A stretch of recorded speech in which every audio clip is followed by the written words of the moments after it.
Es decir, tu preocupación tiene que ver con que hay mucha gente que por ahí necesita hacerse algún estudio después de haber ido al médico o por preocupación que uno pueda tener para poder sacarse las dudas sobre algún dolor, sobre algún problema que esté sintiendo y que está difícil la situación para realizarse estudios en algunos lugares seguramente. Sí, puntualmente lo que estamos analizando con un par de colegas y un par de amigos que son médicos es que el acceso a la salud, pero a la salud preventiva, prácticamente se fue a fase cero, donde un estudio de rutina que un paciente oncológico se hacía, se lo están posponiendo hace 90 días, 50, 70 días, lo que duró la cuarentena. Las técnicas de diagnóstico por imágenes están, lo que no es programado no se está haciendo, y un montón de cosas que son herramientas del sistema de salud que en definitiva lo que a la larga de la cadena lo que te hace es generar un paciente de riesgo e incluso una muerte prematura producto del paciente no haber llegado al sistema sanitario. Entonces, si vos bloqueás todo ese sistema de salud preventivo, te están aumentando un montón de muertes en el mundo por patologías de base. Muchísimo más que las muertes que genera el mismo virus que otros años. Entonces, eso es preocupante. Vos comentabas sobre la muerte de un paciente que vos conocías, ¿no? Una persona, un cliente de la misma farmacia.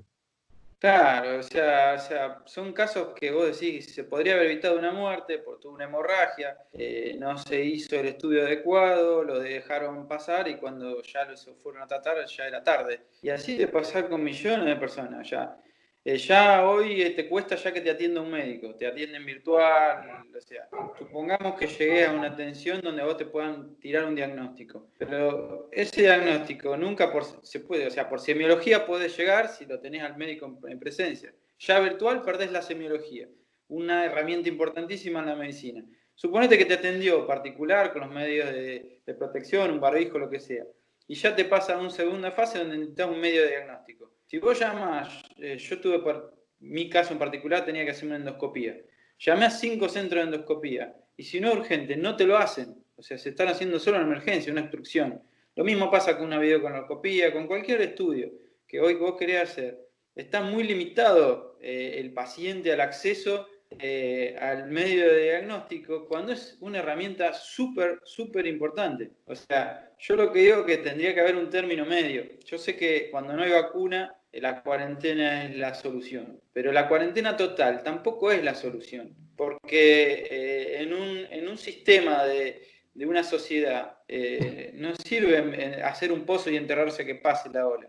Hay que buscar medidas inteligentes donde tenemos personal capacitado para generar un protocolo de seguridad, normas sanitarias, buscar algo intermedio que no sea ni de un lado ni del otro.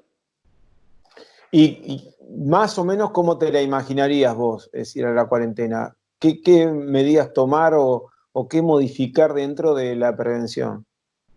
Yo lo que veo, yo soy bastante curioso y leo mucho, y más que nada leo paper, no tanto fake news, que hay mucho dando vuelta, el paper científico, y veo que si bien las medidas que está tomando el gobierno son buenas, en algunos lugares es como que se mete todo en la misma bolsa, y por ahí podría hacer algo, teniendo la herramienta, hoy tenemos un método de diagnóstico cromatográfico para medir la inmunoglobulina del paciente infectado, se desarrolló un método que parece ser tan efectivo como un PCR, vos podés hacer algo más local por foco y no buscar esto tan extremadamente global que se mete todo en la misma bolsa, donde están pagando justo por pecadores. Tenemos provincias donde no hay casos, tenemos provincias donde hay 10 casos, o sea, estamos apagando un aparato productivo, estamos frenando medios de diagnóstico de prevención de salud y un montón de cosas por meter todo en la misma bolsa. Creo que había que empezar una fase un poco más inteligente de desandar el camino inteligentemente, buscando protocolos, buscando medidas sanitarias. Si bien todo el mundo no lo va a entender, la persona que no lo entienda se va a contagiar igual con la cuarentena total, porque no, si no te entiende un protocolo, tampoco te va a entender una cuarentena total. ¿Vos estás viviendo en Marcos Paz, Nacho? Yo estoy viviendo en Navarra, pero sabés que Ah, trabajo, Marcos Paz. O sí, sí. ¿Y sea, cómo está la cosa ya? ¿Tenés contactos permanentes? Saber porque yo es una zona complicada. pertenezco a la mesa de contingencia donde nos juntamos como el Comité de Navarro de Crisis, bueno, lo mismo se hace acá, Sí, donde nos juntamos con el intendente, el director del hospital, todo el personal sanitario. Yo pertenezco a esa mesa y estoy dentro de los que proponen medidas y veo que desde los pueblos se intenta sectorizar o frenar un poco el tema general, pero cuando la propuesta va a provincia de nación vuelve la negativa. El pueblo sabe la problemática. Y yo te estoy hablando solo de la parte sanitaria, no me quiero meter en lo económico, que es bastante complicado y no sé si no más que lo sanitario, el tema de este parate total. Yo creo que ya estamos en un tiempo, después de tanto tiempo, de empezar a pensar en una medida un poquito más inteligente, porque la más fácil es decir me guardo, pero tampoco es la solución, porque agravás un problema, bajás un problema y generás otro. Y lo de la salud es preocupante. Hay mucha gente que le tiene miedo ir al médico ahora, y realmente el médico es la persona que te va a salvar la vida. Y por este virus hay gente mayor de 70 años, 80 años, no se está haciendo estudio. Y esa gente a lo mejor va a tener un desenlace trágico por no hacerse un chequeo o por no hacerse una medicina preventiva antes, por temor a contagiarse de algo que, si bien la mortalidad es baja debido a una buena cuarentena que hicimos al principio, la tasa de mortalidad, si empezás a chequear con países que realmente hicieron una buena tasa, realmente ni siquiera se sabe, y se sabe que es mucho más baja de lo que se plantea por el tema del asintomático. Si vos tu coeficiente por el denominador por el cual vas a dividir, estás poniendo los pacientes muertos dividido pacientes, si vos no sabés realmente cuántos pacientes tenés positivos, probablemente la tasa sea mucho más baja de lo que se está declarando. Y si vos mirás la estadística de lo que es la cantidad de muertos que tuvimos por respiratorio el año pasado, estamos por debajo de lo que tuvimos el año pasado sin COVID. O sea, tenemos menos muertes por problemas respiratorios que lo que el año pasado con el virus este año. ¿Se entiende? sí, Nacho, y vienen 2 meses complicados con el tema del frío, que eso también genera cierto temor a los más correctos, a los que más se cuidan. Como decís vos, el incorrecto es incorrecto siempre. Pero también el problema, viste lo que pasó en Lobos, por ejemplo, recién estaba leyendo 84 personas aisladas por un caso. Imagínate con 7 casos en un pueblo nomás, ¿eh? Tenés Está bien. 500 personas aisladas. ¿Cómo?